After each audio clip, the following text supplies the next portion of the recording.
Hello दोस्तों, मैं प्रवीण चंद्र साहा आप सभी को स्वागत करता हूं स्मार्ट एंड इजी कॉन्सेप्ट में।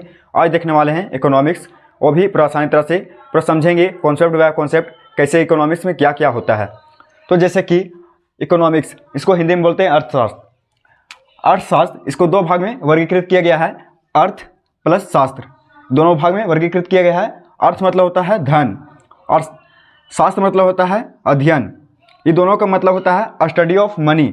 स्टडी ऑफ मनी मतलब धन का अध्ययन के बारे में हमें अर्थशास्त्र बताता है। अब आते हैं इकोनॉमिक्स। इकोनॉमिक्स शब्द एक ग्रीक वर्ड से लिया गया है जो कि यूनानी शब्द है। ग्रीक वर्ड यूनानी शब्द है और यह इकोनोमिया से लिया गया है। देख सकते हैं इकोनोमिया से लिया गया है। इसका अर्थ है हाउस होल्ड मैनेजमेंट, मतलब घर प्रबंधन को कैसे यूज किया जाए, घर प्रबंधन कैसे चलाया जाए, इसके बारे में हमें अर्थशास्त्र इकोनोमिया के हिसाब से बताता है। अब आते हैं मैनेजमेंट ऑफ रिसोर्सेज, संसाधनों का प्रबंधन। संसाधनों का प्रबंधन कैसे किया जाए, अगर लिमिट रिसोर्सेज है तो उसको कैसे उपयोग किया जाए, ये हमें अर्थशास्त्र बताता है। तो उसी के बारे में हमें जानना है। अगर कम रिसोर्सेज है मतलब लिमिट है तो उसको कैसे उपयोग किया जाए, ये हमें अर्थशास्त्र ही बताता है। इसलिए अर्थशास्त्र हमारे डेली लाइफ में बहुत इंपॉर्टेंट है। अब आते हैं एडम स्मिथ। अर्थशास्त्र का जनक या अर्थशास्त्र का पिता इसे एडम स्मिथ को ही कहा जाता है। इसने 1776 में एक बुक लिखा था। 1776 में एक बुक लिखा था द वेल्थ ऑफ नेशन। एक बुक का नाम था द वेल्थ ऑफ नेशन, जो कि एडम स्मिथ द्वारा लिखा गया था। और father of economics Adam Smith को ही कहा जाता है। अर्थशास्त्र धन का विज्ञान भी कहा जाता है। मतलब कोई पूछे क्वेश्चन में कि अर्थशास्त्र धन का विज्ञान किसे कहा जाता है, तो आप लोग आंसर मारिएगा एडम स्मिथ को। अब आते हैं इकोनॉमिक्स और इकोनॉमी में क्या डिफरेंस है।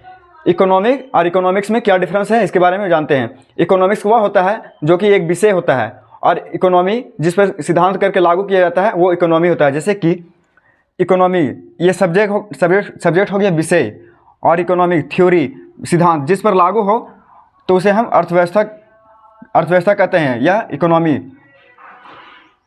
जिस पर लागू हो उसे हम इकोनॉमी कहते हैं। अर्थव्यवस्था के साकार्य रूप को अर्थव्यवस्था कहते हैं, साकार्य रूप को अर्थव्यवस्था कहते हैं। तो भारत की अर्थव्यवस्था अगर जैसे कि बात किया जाए भारत की अर्थव्यवस्था, तो ये इंडियन इकोनॉमी हो जाएगा। और कहीं अगर विदेशी देश के बारे में बात की जाए तो वह विदेशी अर्थव्यवस्था हो जाएगा। जैसे कि एग्जाम्पल में दिया हुआ है चीन की अर्थव्यवस्था, यह चाइनीज इकोनॉमी हो जाएगा। आते हैं आगे।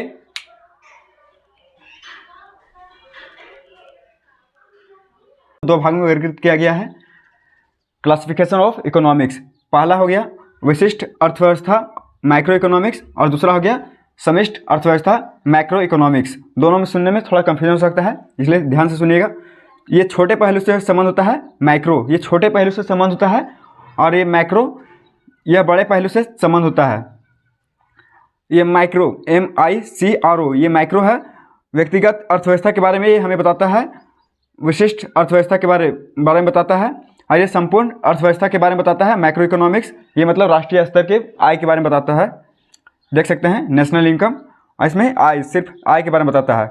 इसका फादर ऑफ जनक किसे कहा जाता है, तो अल्फ्रेड मार्शल को बोला जाता है। माइक्रो इकोनॉमिक्स के फादर अल्फ्रेड मार्शल को बोला जाता है।